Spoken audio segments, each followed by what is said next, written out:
大家好，这里是听广播学英语频道。今天要听的节目主题是地震。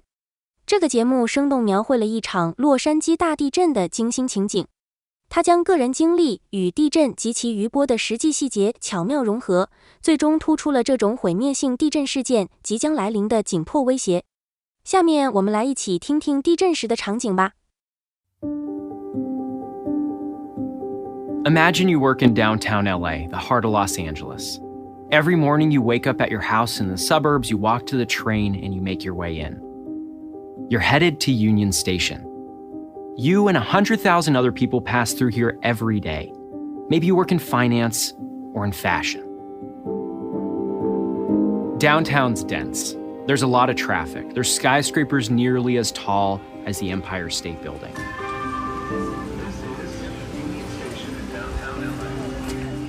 Eventually you arrive at your stop.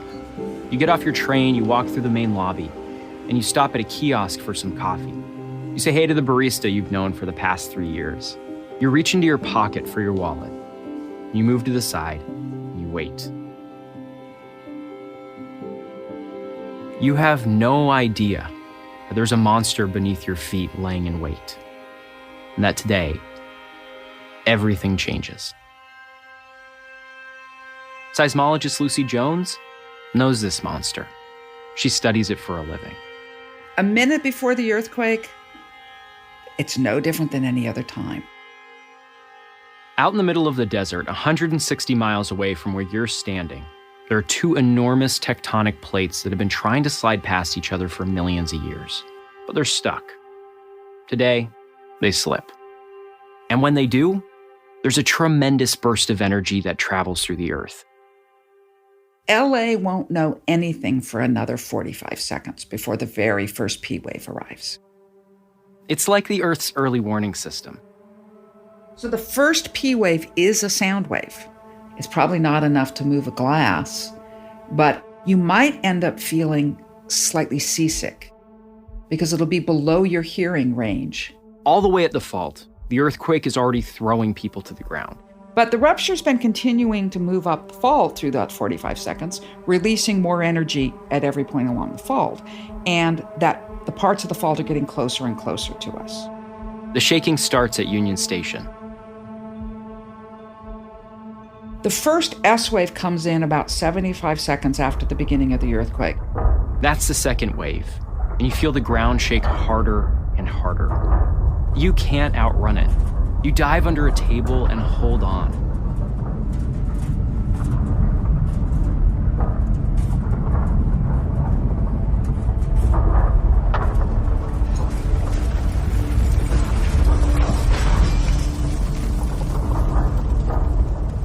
You've got about 50 seconds of very strong ground shaking.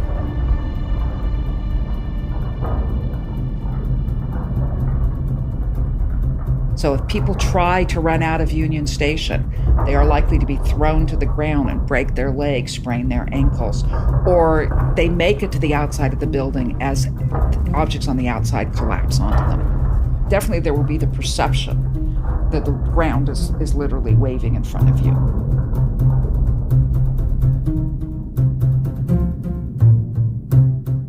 After nearly a minute, the shaking finally stops at Union Station. You crawl out from underneath the table and stand up. You don't get any reception inside of the building, so you run out the glass doors at the front. You try to call your wife. You try again and again. Panicked, you text, "Are you home? Are you okay?" Get nothing back. You can't get a hold of your mom or your dad, your sister, anyone you love. The shaking starts again. There will be aftershocks beginning before the main shock is even over. It doesn't feel like it ever stops. You will feel continuous motion for minutes.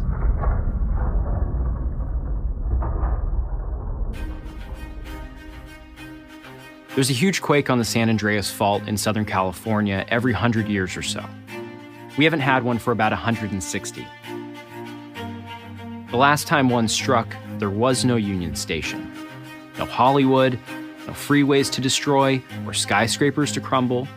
No fifth largest economy in the world to cripple.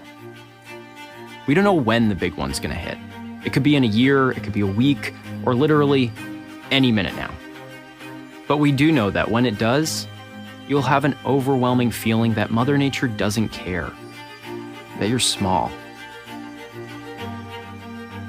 The question is, how are we going to survive? We are myopic. We say this event will not happen to me. I can't worry about it. Do you think about it? About what? About earthquake? You realize that you are very small on this earth. Yeah, all the time. I think about really how not prepared I am. I'm Jacob Margolis, and this is The Big One, your survival guide. Episode 1, The Earthquake. There's not a single person alive today that lived through the last big one in Southern California. That's because the last big one was in 1857. The closest thing we can compare it to is the Northridge quake, which was on January 17th, 1994. It was early in the morning on a Monday, and at the time, I was 5 and I was asleep in my bed. And everything changed about 4 o'clock in the morning. That's my dad, Mark. Literally startled awake by a freight train driving right through our bedroom. And we both literally jumped out of bed. It was so loud. I'd never heard anything like it. And my mom, Melissa. The blinds that were supposed to be hanging vertical were out horizontal. The house lifting up 10 feet and being slammed down back onto the ground. It was everything in your house crashing onto the floor. The refrigerator opened up and everything fell out. So your house smells like soy sauce and hoisin sauce and wine and anything is in there. And the first thing is to save your children. And Sophie was screaming. She was screaming. After it happened, we had a whole bunch of windows and doors that wouldn't open or close. We had all these walls that were cracked. And it was like someone had placed our whole life in a vice and just twisted. Basically, we were left here with me and Melissa, 2 kids, in a house that was pretty badly damaged, cold, and really no way to heat the place. I remember driving down one of the main streets, and there were broken gas lines as well as broken water lines. There were also flames coming out of the water. It was very surreal, you know? So, burning water. I mean, how often do you see that? Our house was really messed up, so we had to leave. We stayed with relatives, and I remember living in a trailer in our backyard for months. Compared to some, we had it pretty easy. We are getting reports of freeways closed. Los Angeles International Airport, we are told, has been closed. The San Diego freeway, a structural nature other than the portion of the collapsed freeway which you showed us a moment ago. The earthquake which struck Southern California at 4:35 this morning has caused a number of injuries.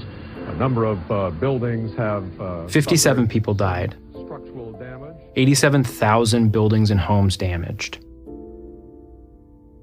100,000 people suddenly without homes. You realize that you are very small on this earth. There's something you can't control. And this is Mother Nature doing its thing. After a few years, our lives went back to normal. But this feeling of uneasiness remained. 25 years after Northridge, and it's still here. So think about this. For all the problems it caused, Northridge was not a big one. Northridge was an event that disrupted the lives of people in the San Fernando Valley extensively, disrupted our community for a year or two. The big San Andreas earthquake is going to disrupt the lives of everybody in Southern California, and it could take us decades to recover what we lose.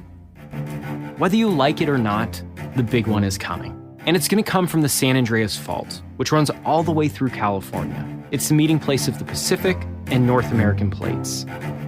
Shearing against one another, trying to move in opposite directions, but they're stuck, building massive amounts of pressure.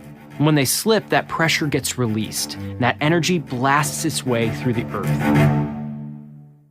That's an earthquake. So the magnitude 2. When a bow drags across strings, there's also a burst of energy. It travels through the instrument, bounces around the hollow body, exits, and disturbs the air around your ear. Magnitude 4.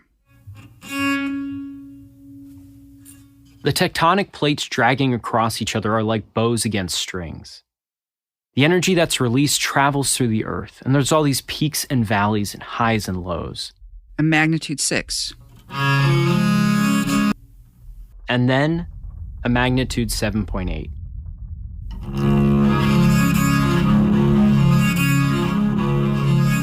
So instead of 500,000 people receiving the very intense shaking and damage, it'll be 10 million people who get it. We may not know when the big one's gonna hit. As ready as we think we are, it isn't enough. And what that means for California, and really the rest of the country, is terrifying. You make your way outside of Union Station, and the air is thick with dust. Stoplights are out, traffic is jammed, and it's loud. The people who ran when the earthquake hit are laying on the ground, injured, and they're holding their broken legs and twisted ankles. An aftershock hits. The shaking stops. You're dizzy. Are you still swaying? You want to get away from here. So you walk towards the street. Water and sewage has started to seep up through cracks in the roads. You see a woman in a suit walk over to a guy wearing an I Love LA sweatshirt. He was selling souvenirs just a few minutes ago, and now his cart's spilled over and the trinkets are all over the road. There are a dozen shattered snow globes, and you see a miniature Hollywood sign broken free from its tiny glass world. They move the cart out of the road. Sociologists have a word for this. It's called milling. That's what it's called when a bunch of strangers walk up to one another after some major disaster and ask, "Are you okay? Are you okay? Are you okay?" You walk a few blocks towards the financial district. The dust is getting thicker. You pull your shirt up over your face so you don't choke on it, but you can barely see in front of you. You hear people screaming. You look up. A building has collapsed. The skyline on that souvenir guy's sweatshirt is suddenly out of date. You can hardly see through the haze, but you see outlines of twisted steel beams and piles of concrete. Oh my God, those poor people. You walk towards the danger. People join you, and suddenly there's a whole group around you, dozens of people, all trying to help. I've been living in New Zealand for, nearly 14 years. It'll be 14 years in September. So I arrived in New Zealand on September 17th, 2004. Arwen Champion Nix is a senior producer on this show. She talked with someone who was trapped after an earthquake. Anne Brower is an environmental scientist, and she works in Christchurch. She actually used to live in California and was here when the Northridge quake happened. But at this point, February 2011, she's working in New Zealand. It's a Sunday, and she has to go in for a meeting. But she does not want to deal with the parking at the university, so she's like, all right, I'll take the bus in. The bus, it was red. It's owned by a company called Red Bus. It was the number 3 bus. It went straight from Sumner, the beach village where I lived at the time, straight to the University of Canterbury.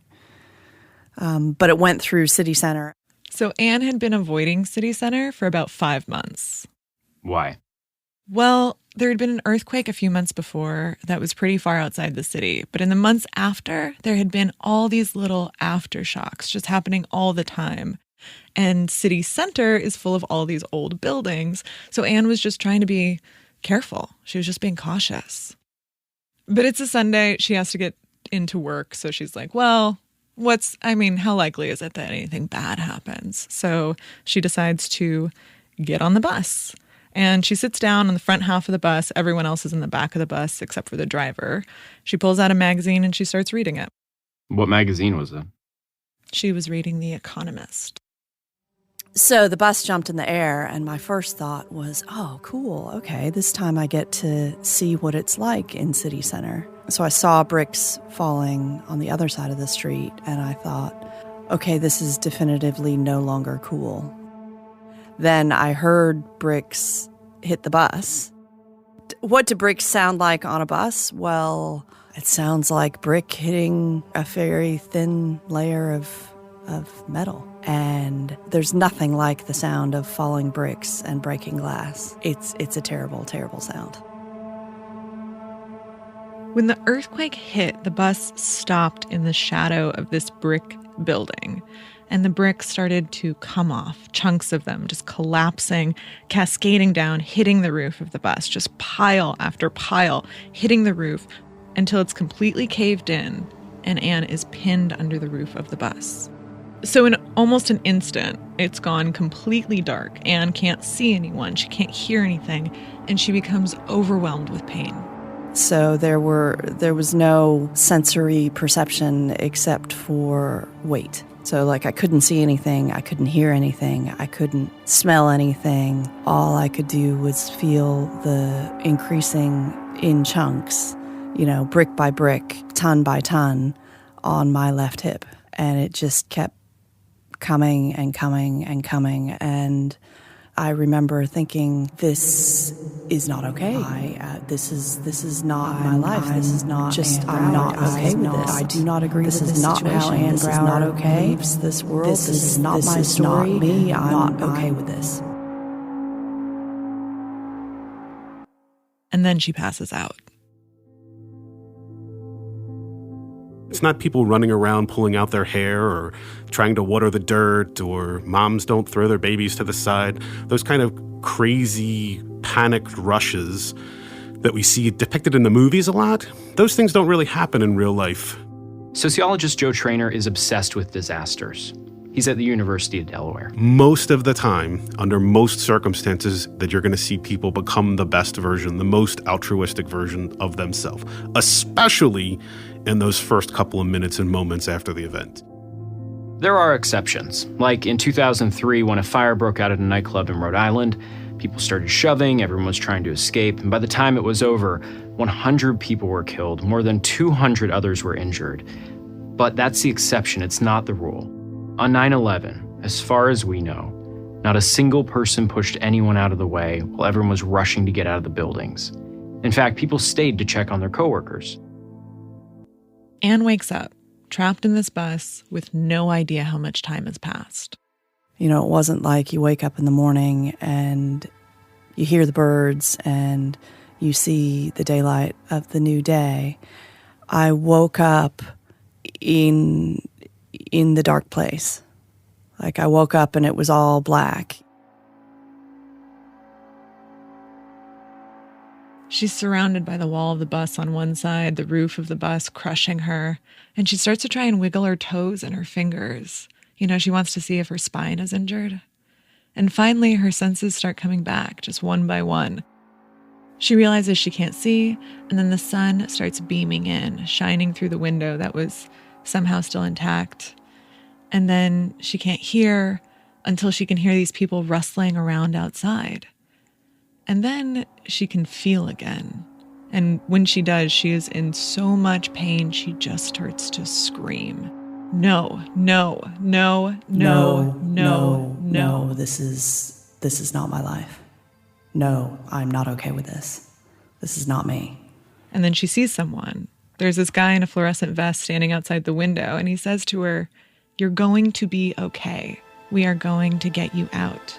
Will you please stop screaming?" And I thought that was a fair deal. And if they were going to get me out, I was willing to stop screaming. And fairly soon after that, I saw light. Well, there was a group of, about 20 kind and brave-hearted souls who had gathered on top of the bus to pull all the rubble off the bus. And they had pulled the roof of the bus off. So here you are, in dust-covered clothes, minutes after the single most devastating earthquake in Southern California's history. and you're walking towards the chaos. You're outside of a collapsed building, surrounded by strangers. But what can you all do? Where do you start? You scream, call out to people trapped inside to let them know that you're there. You don't know if they're alive, when suddenly, it sounds like SOS. You yell to a few people to come over. I'm here. Gonna get you out. You're not ready for this, but these people need help.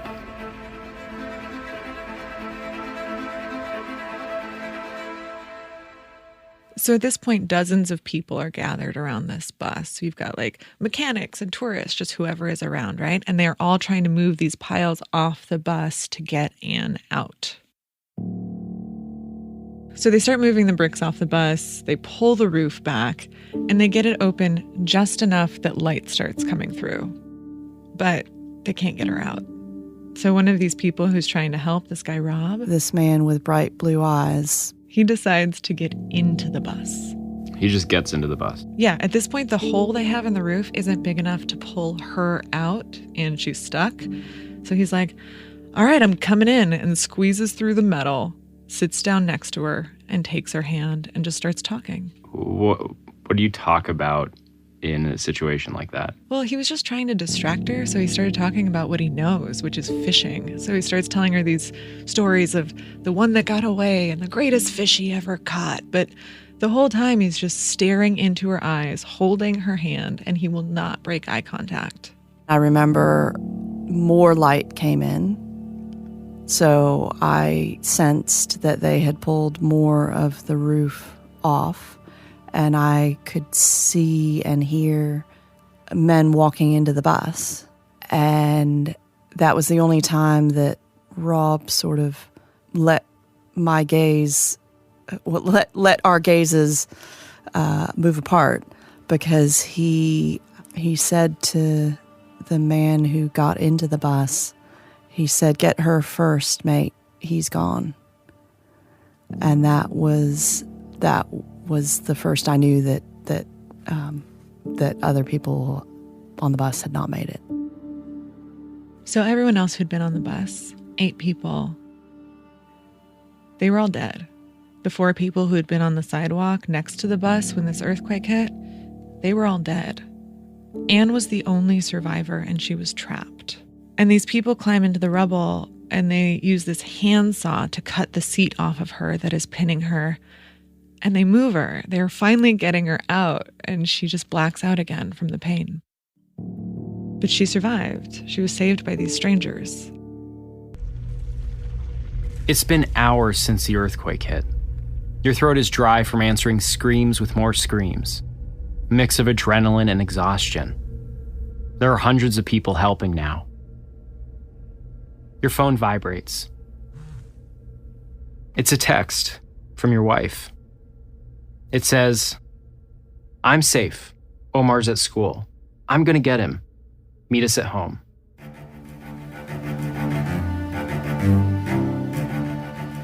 The question is, how do you get home? That's next time on The Big One. So you just heard that this whole earthquake is going to be really scary, but I'm here to help. I'm Misha Youssef. I'm the lead producer of The Big One, and I have 5 practical tips for you that aren't going to cost a lot of money and that are going to help you survive a big earthquake. Tip number 1, drop, cover, and hold on. You want to drop because you don't want the earthquake to throw you to the ground. You want to get to the ground before that happens.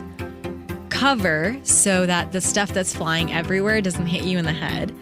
And hold on, because just because you're under something sturdy doesn't mean you're not going to be flown away from it. So attach yourself to it. Tip number 2, text, don't call. When you're in a big crowd like a Beyonce concert, you can't really get a lot of calls through because the systems are flooded. So you're going to have better luck sending a text message. The same is true of the earthquake. Everyone's going to be trying to reach people they love, and you have a better shot if you send a text message.